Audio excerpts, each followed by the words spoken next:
আসসালামু আলাইকুম।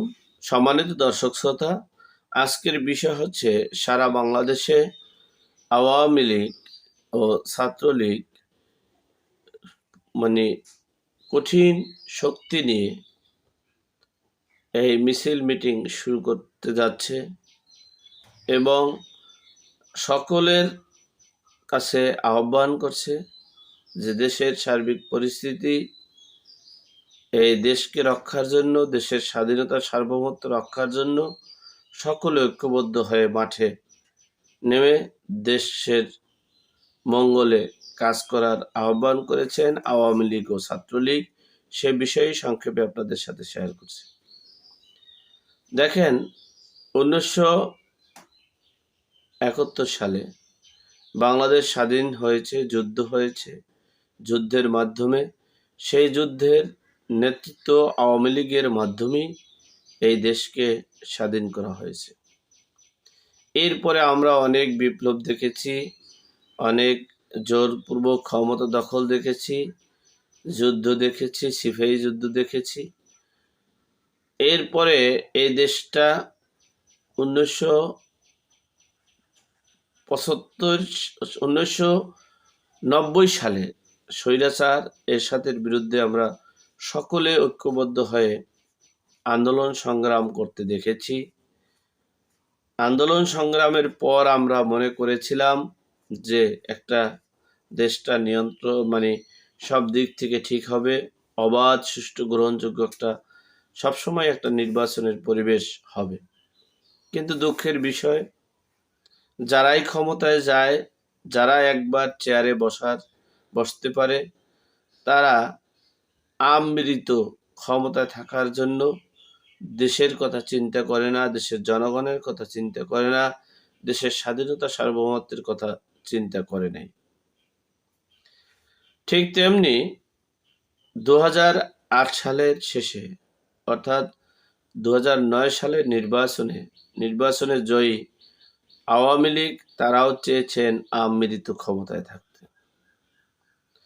যে ইতিহাস যে কি বলে সেটা আমরা কেউ, ইতিহাস যে কি প্রমাণ করে এটা আমরা কেউ মানতে চাই না, বুঝতে চাই না, জানতে চাই না। এরপরে আমরা 2024 সালের জুন জুলাইয়ের আন্দোলন সংগ্রামের মাধ্যমে এই শেখ হাসিনাকে ক্ষমতা থেকে বের করে দেওয়ার ব্যবস্থা, বের করে দেওয়ার মতো যে আমরা যে সফলতা অর্জন করেছিলাম, সেই সফলতাকেও আবার পুঁজি করে সেই আবার দেশটাকে একটা বিপদগামী দিকে ধাবিত করছে। আমরা আন্দোলন সংগ্রাম করেছি যে এই শেখ হাসিনাকে এক নায়কতন্ত্র, পরিবারতন্ত্র, রাজতন্ত্র থেকে মুক্তির জন্য আমরা একটা নির্বাচন হবে, নির্বাচনে সকল রাজনৈতিক দল অংশগ্রহণ করে অবাধ, সুষ্ঠু, গ্রহণযোগ্য নির্বাচনের মাধ্যমে আমরা এই নির্বাচিত সরকারের কাছে ক্ষমতা হস্তান্তর করব। সেই সুবাদে অন্তর্বর্তীকালীন সরকার গঠন করা হয়। অন্তর্বর্তীকালীন সরকারের মূল লক্ষ্য, মূল উদ্দেশ্য, মূল পারপস এবং কাজ হচ্ছে বাংলাদেশের সংবিধান মতে আগামী 90 দিনের ভিতরে অবাধ, সুষ্ঠু, গ্রহণযোগ্য এবং নিবন্ধিত সকল রাজনৈতিক দলের অংশগ্রহণের মাধ্যমে একটা নির্বাচন দিয়ে নির্বাচিত জনপ্রতিনিধিদের কাছে ক্ষমতা হস্তান্তর করা। সেখানে এই ডক্টর মোহাম্মদ ইউনূস 8 মাস চলে গেল, 9 মাসে প্রায় শেষ পর্যায়ে, কিন্তু তিনি নির্বাচনের কথা শুনলেই তার ভালো লাগে না। তার একটা সংঘভঙ্গ তৈরি হয়েছে, কিংস পার্টি তৈরি হয়েছে, তারা নির্বাচন দিতে চায় না। বিধায়ী দেশে এই গত 15 বছরের যে অরাজকতা ছিল তার চেয়ে 1000 গুণ অরাজকতা তৈরি হচ্ছে, এটা বিশ্লেষক মনে করে। দেশের জনগণ রাজনীতিবিদ ও বিশ্লেষকরা এগুলো মনে করছে।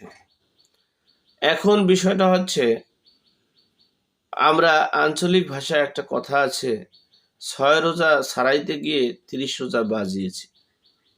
শেখ হাসিনা তো একটা, যেভাবেই হোক না কেন, একটা নির্বাচন দিয়ে ক্ষমতায় থেকেছে, কিন্তু পরদেশি যিনি এদেশের নাগরিক না, যিনি এদেশের ভোটার না, যিনি এই দেশে যার অস্তিত্ব নেই, তাকে এনে বসাইয়ে দিয়ে একটা লুটপাট, নৈরাজ্য, চাঁদাবাজি এবং দখলবাজি, নির্বিচারে হত্যা, গুম, রাহাজানি এই চলেই আসছে।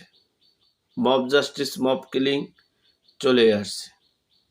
কারণ হচ্ছে, একটা নির্বাচিত সরকার থাকলে তাদের একটা চেইন অফ কমান্ড থাকে।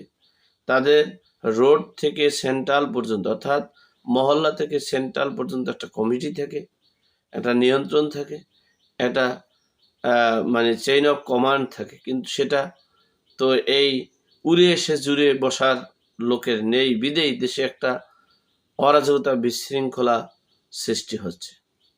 আর এই অরাজকতা, বিশৃঙ্খলা থেকে বেরিয়ে আসার জন্য, মুক্ত করার জন্য, দেশকে, দেশের সকল মানে সকল বিপদ থেকে, আপদ থেকে, অরাজকতা থেকে বাঁচার জন্য আওয়ামী লীগ যে ডাক দিয়েছে, যে শক্তিশালী হয়ে মাঠে নামে আন্দোলন সংগ্রাম করবে, সেই প্রস্তুতি নিয়েছে এবং শুরুও করেছে।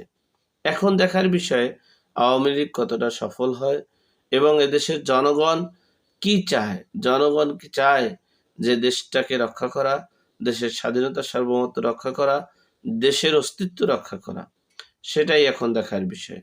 আল্লাহ আমাদের সকলের বিপদ আপদ, বালা মুসিবত থেকে হেফাজত করুক, আমিন। আসসালামু আলাইকুম।